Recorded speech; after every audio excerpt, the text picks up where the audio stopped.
நீங்கள் பார்த்துக் கொண்டிருப்பது உங்கள் விஜய்.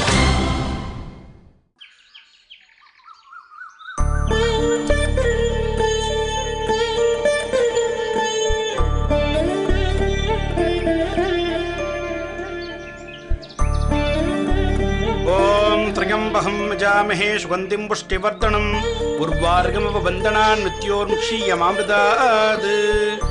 இந்த பவித்திரத்தை போட்டுங்கோ. ஓம் ரித்யாஸ்மஹவை நமசோபசத்யா மித்ரம் தேவம் மித்ரம் தேன்னோஸ்து அனுராதான் அவிஷா வர்தயந்தா சதஞ்சீவேம சரதஸ்ஸவீராः. துண்டை இடுப்புல கட்டிக்குங்கோ.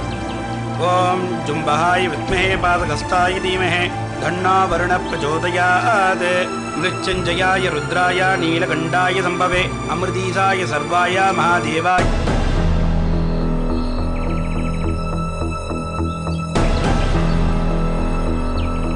ஓம் அபாம்பதயே நமः. ஓம் மகரவாகணாய நமः. ஓம் வருணமூர்த்தயே நமः. சகலாராதனைः ஸ்வர்ச்சிதம். ஓம் சன்னாத்ரக்ஷம் வருணः ஷண்ணாபவத்பர்யமா ஷண்ணாபகஸ்பதிः ஷண்ணா விஷ்ணுருக்ரமः நமோ பிரம்மணே நமஸ்தே வாயோ त्वमेव प्रत्यक्षं ब्रह्मासि त्वमेव प्रत्यक्षं ब्रह्म वदिष्यामि तदं वदिष्यामि सत्यं वदिष्यामि. பாத்தீங்களா என்ன கொடுமை நடந்துட்டு இருக்குன்னு? பண்ற நாச வேலையெல்லாம் பண்ணிட்டு என்னமோ மாமா மேல பாசம் இருக்கிற மாதிரி புருஷனை கூட்டிட்டு திதி கொடுக்க வந்திருக்கா. சங்கீதா கொஞ்சம் அமைதியா இரு. என்ன பேசுறீங்க நீங்க? இந்த அசிங்கத்தெல்லாம் பாத்துக்கிட்டு எப்படி உங்களால அமைதியா இருக்க முடியுது? இப்ப நீ எதுக்கு இப்படி கோவப்படுற? நமக்கு இருக்கிற உரிமை அவளுக்கு இருக்கு. அவ திதி கொடுக்கறதுல என்ன தப்பு? என்ன தப்பா? மாமா செத்ததுக்கு காரணமே இவதான். அத மறந்துட்டீங்களா? இவ நடத்தின நாடகத்தினாலதான் மாமாவுக்கு அவ்வளவு அவமானம்.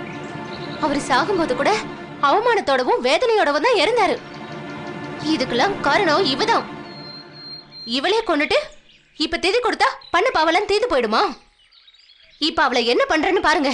சங்கீதா கொஞ்சம் பொறுமையா இரு. என்னால பொறுமையா இருக்க முடியாதுங்க. சங்கீதா சொல்றத கேளு சங்கீதா. என்ன பிரச்சனை சாமி? ஏன் உங்க ஆத்துக்காரமா கோச்சிட்டு போறா? இல்ல ஒண்ணு இல்ல, அவங்க திதி கொடுத்து முடியட்டும், அப்புறமா நம்ம பண்ணிக்கலாம். தர்ப மேல இந்த பிண்டத்தை வைங்க.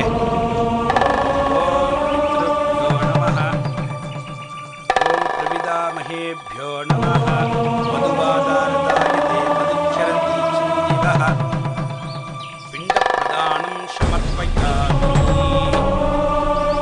யதாஸ்தானம் பிரதிஷ்டாபயாமி சோபனார்த்தே க்ஷேமாய புனராகமனாய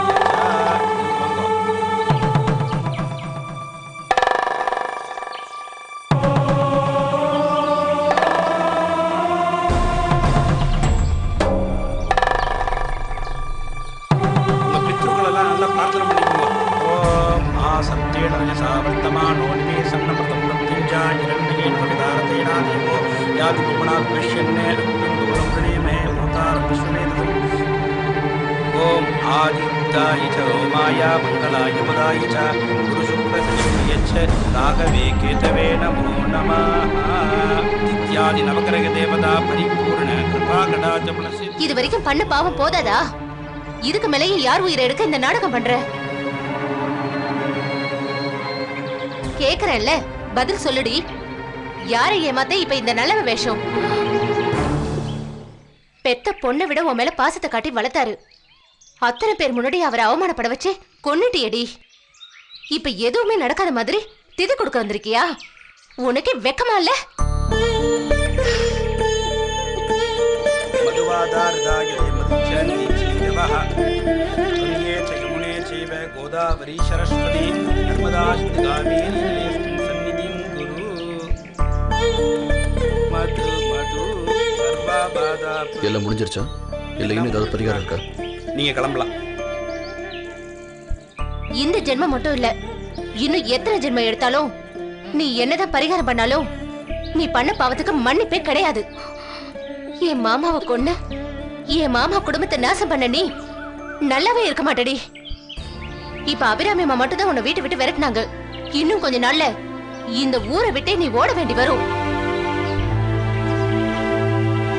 இப்போ உங்க வாயை மூடுறீங்களா? பிரபு, நீங்க அமைதியா இருங்க. சாமி இது கொஞ்சம் பிடிங்க. எதுக்கு என் வாயை மூட சொல்றீங்க? புருஷனும் பொண்டாட்டியுமா சேர்ந்து ஊர்ல தெய்வமா வாழ்ந்துட்டு இருக்கிற மனுஷனை கொண்டுட்டு இப்ப திதி கொடுக்க வந்திருக்கீங்களாக்கோ? இந்த ஒரு வார்த்தை பேசுனீங்க மரியாதை இருக்காது. ஏன் உண்மையை சொன்னா உடம்பு எரியுதோ? ஆத்திராத்திரமா வருதா? உண்மை என்னன்னு தெரியுமா உங்களுக்கு? ஊருக்கே தெரிஞ்ச உண்மை எனக்கு மட்டும் தெரியாம இருக்குமா?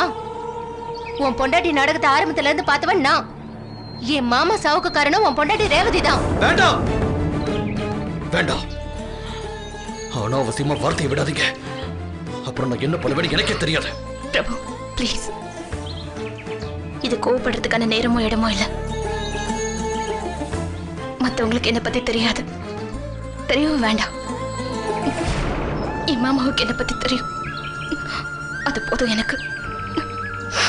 வாங்க போலாம். உடம்பெல்லாம் தேலாம், உதடு மட்டும் தேனா. பேசுற பேச்ச பாரு. சங்கீதா, ஒரு தடவை சொன்னா புரியாது உனக்கு? எந்த இடத்துல எப்படி நடந்துக்கணும்னு தெரியாதா? இறந்து போன ஆத்மா சாந்தி அடைகிறதுக்காக திதி கொடுக்க வந்திருக்கோம். இங்க வந்து சண்டை போட்டுக்கிட்டு இருக்க? வாய மூடிட்டு வா, ஒழுங்கா வா.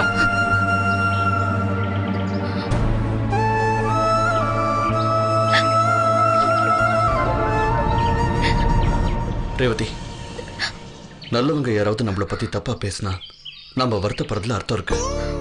கெட்டவங்களுக்காக கண்ணீர் விடுறதுல எந்த பிரயோஜனமும் இல்லை. நம்ம கடமையை நம்ம செய்ய நினைச்சோம், செஞ்சிட்டோம்ல. வா போலாம்.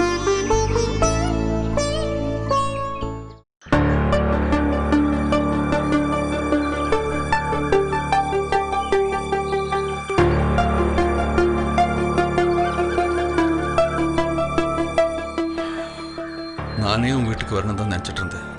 ஆனால் இந்த சூழ்நிலையில் வர்றதுக்கு ஒரு சின்ன தயக்கம். அதான். பரவாயில்ல அங்கிள். எப்படிப்பா இருக்க? நல்லா இருக்கேன் அங்கிள்.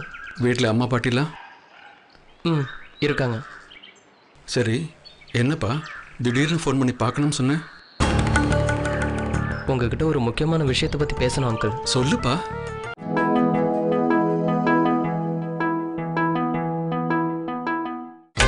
நீங்கள் பார்த்துக் கொண்டிருப்பது உங்கள் விஜய். உங்ககிட்ட ஒரு முக்கியமான விஷயத்தை பற்றி பேசணும் அங்கிள். சொல்லுப்பா. ஏதாவது உதவி பண்ணுமா? பணம் ஏதாவது தேவைப்படுதா? பணம் எதுவும் வேணாம் அங்கிள். உங்ககிட்ட ஒரு சின்ன தகவல் கேட்டுட்டு போகலான்னு வந்தேன். சொல்லுப்பா. ஜோதி கல்யாணத்தில் ஏதோ குழப்பம் நடந்திருக்கு அங்கிள்.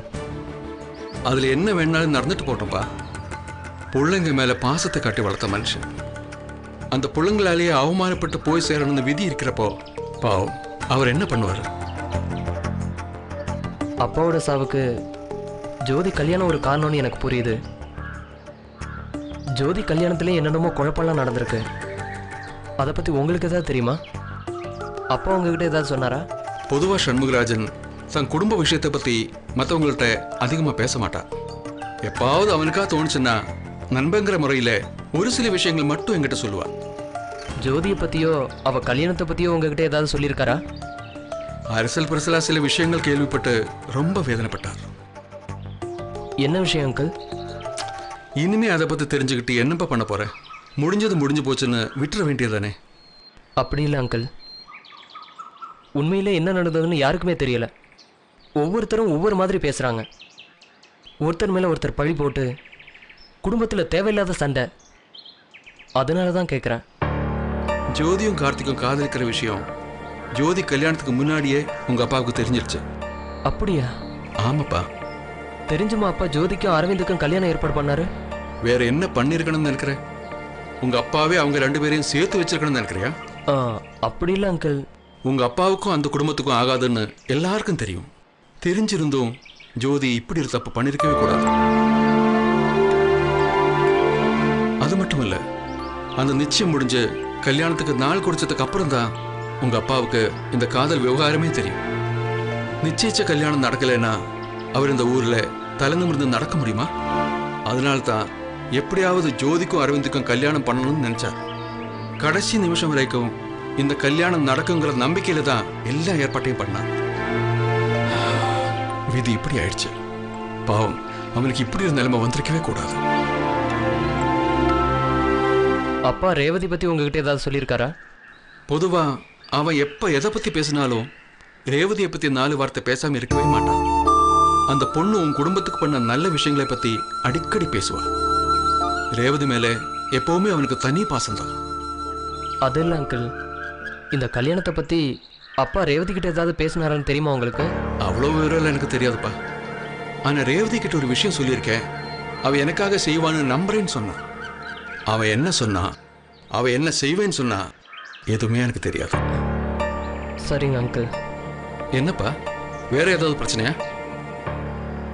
இல்லை அங்கிள், எனக்கு ஒரு சில விஷயங்கள் குழப்பமாகவே இருந்தது.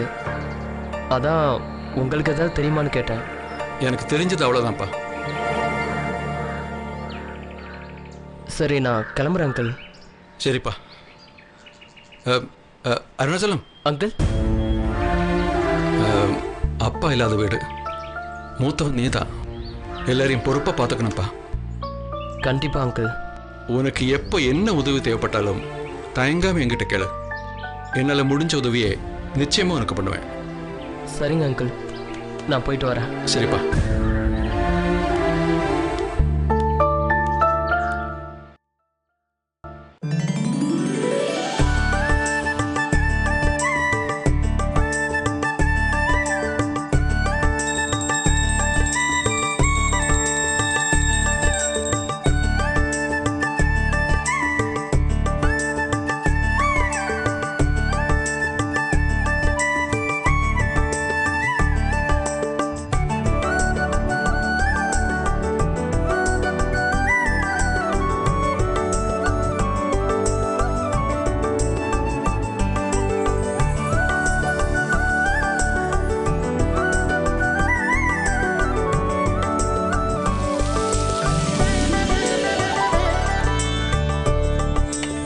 இந்தாங்க.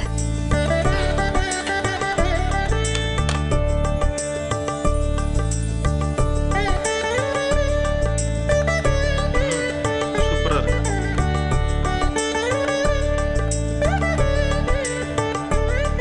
நான் எதிர்பார்க்கவே இல்லை. என்ன? இந்த மாதிரி நமக்குன்னு ஒரு தனி வீடு, தனி வாழ்க்கை எதிர்பார்க்கவே இல்லை. தனியா வந்ததுல வருத்தம் இல்லையா? கூட்டு குடும்பமா இருந்தா சந்தோஷமா இருக்கணும். அந்த சந்தோஷம் அங்க கிடைக்கலன்னா நரகம் ஆயிடும். எப்பவுமே கூட்டு குடும்பத்துல ஒவ்வொருத்தர் அபிப்பிராயம் ஒவ்வொரு மாதிரி இருக்கும். நம்ம மனசுல பட்டதை சொன்னாலும் பிரச்சனை, சொல்லாட்டியும் பிரச்சனை தான். நமக்கு சரின்னு தெரியறது அவங்களுக்கு தப்பா தெரியும், அவங்களுக்கு சரின்னு தெரியறது நமக்கு ஒத்து வராது. யார் மனசுல என்ன இருக்குன்னு நமக்கு எப்படி தெரியும்? சின்ன குடும்பமா இருந்தா பிரச்சனை இருக்காதா? கண்டிப்பா இருக்கும். பிரச்சனை இல்லாத வீடு எது? பிரச்சனை இல்லாத மனுஷன் யாரு? ஆனா அந்த பிரச்சனை எல்லாம் சின்ன குடும்பத்துல சாதாரணமானது. இப்ப இதனால என் மனசு கஷ்டப்பட்டா 10 நிமிஷம் பேசாம இருப்பேன். அப்புறம் நீ அதை நினைச்சு வருத்தப்படுவ. சமாதானமாகி நீயே என்கிட்ட வந்து பேசுவ, இல்ல நான் சமாதானமாகி உங்ககிட்ட பேசுவேன்.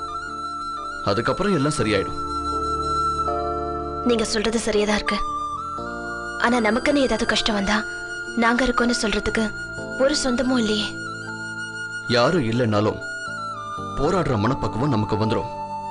மனுஷன் பிறந்த ஆரம்ப காலகட்டத்துல அவனுக்கு துணையா யார் இருந்திருப்பா? எல்லாத்தையும் ஒருத்தர் 2 பேர் தானே சந்திச்சிருப்பாங்க. இதுல கூட்டம்னு என்ன இருக்கு? கஷ்டமான சூழ்நிலை தான் ஏதோ ஒண்ணு உருவாக்குறதுக்கு தூண்டுது. மனுஷன் வசதியா வாழறதுக்கு தேவையான எல்லா பொருட்களையுமே ஏதோ ஒரு சூழ்நிலையில போராடிதான் கண்டுபிடிச்சிருப்பான். அதை புரிஞ்சுக்கிட்டு நாமளும் போராடினா நல்ல வாழ்க்கையை சந்தோஷமா வாழலாம். அப்போ நாம தனியா வந்ததுல உங்களுக்கு எந்த வருத்தமும் இல்லையே? கண்டிப்பா கிடையாது. அது மட்டும் இல்ல, எனக்கு சந்தோஷமாவும் இருக்கு. சந்தோஷமா? எப்படி?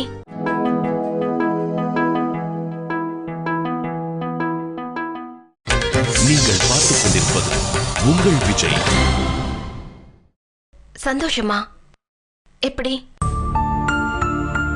நாம அந்த பங்களா வீட்டுல பெரிய கூட்டத்தோட இருக்கும்போது நமக்கு எந்த பிரைவசியும் கிடைக்கல. நம்மளை பத்தி யோசிக்கிறதுக்கான வாய்ப்பும் கிடைக்கல. எப்ப பார்த்தாலும் யாரோ ஒருத்தரோட பிரச்சனைய தலையில தூக்கி போட்டுக்கிட்டு டென்ஷனாவே இருப்ப. எல்லாரும் மனுஷங்க தான். நாம யாரோட பிரச்சனையும் தீர்க்க முடியாது. உன்னையே நீ பாத்துக்காத போது அடுத்தவங்களை பத்தின கவலை உனக்கு எதுக்கு? ஒன்னு தெரிஞ்சுக்கோ, தீர்க்க முடியாத பிரச்சனைன்னு எதுவும் இல்லை. பிரச்சனைகளை அவ்வளவு சீக்கிரம் தீர்க்கவும் முடியாது. அவங்க பிரச்சனைகள் அவங்கவங்க பார்த்துக்கிட்டா நமக்கு எந்த டென்ஷனும் கிடையாது. ஜோதியோட பிரச்சனையை உன் தலையில தூக்கி போட்டுக்கிட்ட அவ இப்ப நிம்மதியா இருக்கா. கஷ்டப்படுறது யாரு? உங்க மாமாவுக்கு அவ்வளவு வயசு இருக்கு, அனுபவமும் இருக்கு. தான் எழுத்தாளர்னு சொல்லிக்கிட்டு கதை கதையா எழுதி தள்ளினாரு. அவர் பிரச்சனையை அவரே பார்த்துக்க வேண்டியதானே? எதுக்கு அந்த பிரச்சனையை உன் தலையில கட்டி உனக்கு கஷ்டத்தையும் கெட்ட பேரையும் வாங்கி கொடுத்தாரு? இவ்வளவு நடந்ததுக்கு அப்புறம் உனக்கு மிஞ்சினது கெட்ட பேர் மட்டும்தான். அதனால எந்த லாபமும் கிடையாது. அது போக நாம இந்த வயசுல அனுபவிக்க வேண்டிய சந்தோஷமான தருணங்களை இழந்துட்டோம். அப்போ நாம சந்தோஷமா இல்லையா? இப்படி சிரிச்சு பேசுறதுதான் சந்தோஷம்னா நாமளும் சந்தோஷமா இருக்கோம் தானே அர்த்தம். ஆனா நமக்கு பிடிச்ச மாதிரி நம்ம விருப்பத்துக்கு ஏத்த மாதிரி நடந்துக்கிறதுக்கு அந்த வீட்டுல வாய்ப்பே கிடைக்கல. எப்ப பார்த்தாலும் ஒரே பிரச்சனை. ரொம்ப சிம்பிளா சொல்லணும்னா, தினமும் உனக்கு ஒரு முழம் மல்லிகைப்பூ வாங்கிட்டு வரணும்னு ஆசைப்பட்டேன். ஆனா அதுக்கான சூழ்நிலை அந்த வீட்டுல இல்ல. எப்ப பார்த்தாலும் பிரச்சனையை பத்தி யோசிச்சு நீ அழுதுகிட்டே இருந்தீன்னா உனக்கு எப்படி நான் ஆசையா மல்லிப்பூ வாங்கிட்டு வர முடியும்? ஏதோ அமாவாசை பௌர்ணமின்னு அபூர்வமா நீ பிரச்சனை இல்லாம இருக்கும்போது பூ வாங்கிட்டு வரலன்னா நம்மள சுத்தி 10 பேரு. அந்த நேரத்துல நான் மல்லிகை பூவோட வந்தா எல்லாரும் என்னைய பாக்குற மாதிரி ஒரு ஃபீலிங். ஏ, உங்க பொண்ணாட்டிக்கு தானே வாங்கிட்டு வரீங்க, இதுல என்ன இருக்கு? இல்ல, எனக்கு இம்ப்ரெசிங்கா இருக்கும். அப்போ இனிமே தினமும் வாங்கிட்டு வருவீங்களா? கண்டிப்பா. அப்புறம் நீ எனக்காக ஒண்ணு செய்யணும். என்ன? நீ ரொம்ப வீக் ஆயிட்ட. பூரி மாதிரி கண்ணுங்கள் இருக்கிற ரேவதி தான் எனக்கு பிடிக்கும். அதனால உன் கண்ணு இன்னும் ஒரே வாரத்துல புசு புசுன்னு பொங்குற மாதிரி நல்லா சாப்பிடணும். ஒரு வாரத்துல ட்ரை பண்றேன். ஒரு நிமிஷம் இருங்க.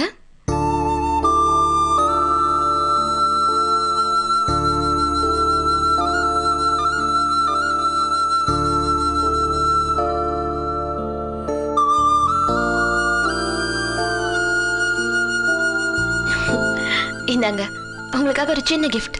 என்னது? பிரிச்சு பாருங்க.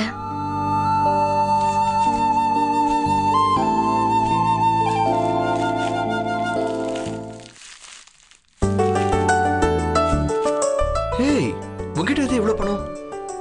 என்கிட்ட நிறைய மோதிரம் இருந்ததுல, அதுல 2 வித்துட்டு இந்த லேப்டாப் வாங்கினேன். எதுக்கு இதெல்லாம்?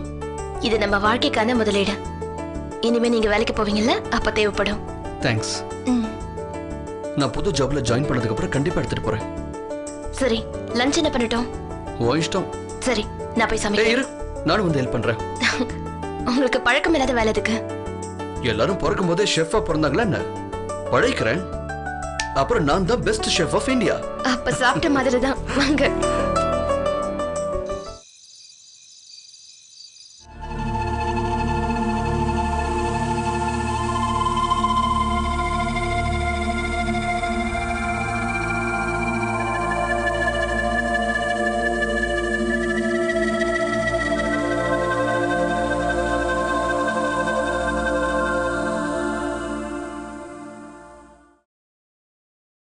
என்னங்க, எங்க போயிட்டு வந்தீங்க?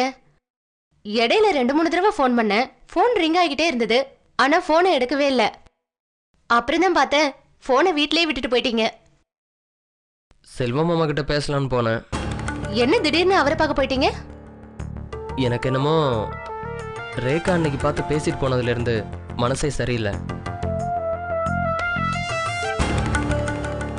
ரேவதி எந்த தப்பும் செஞ்சிருக்க மாட்டாளோன்னு உறுத்திக்கிட்டே இருந்துச்சு.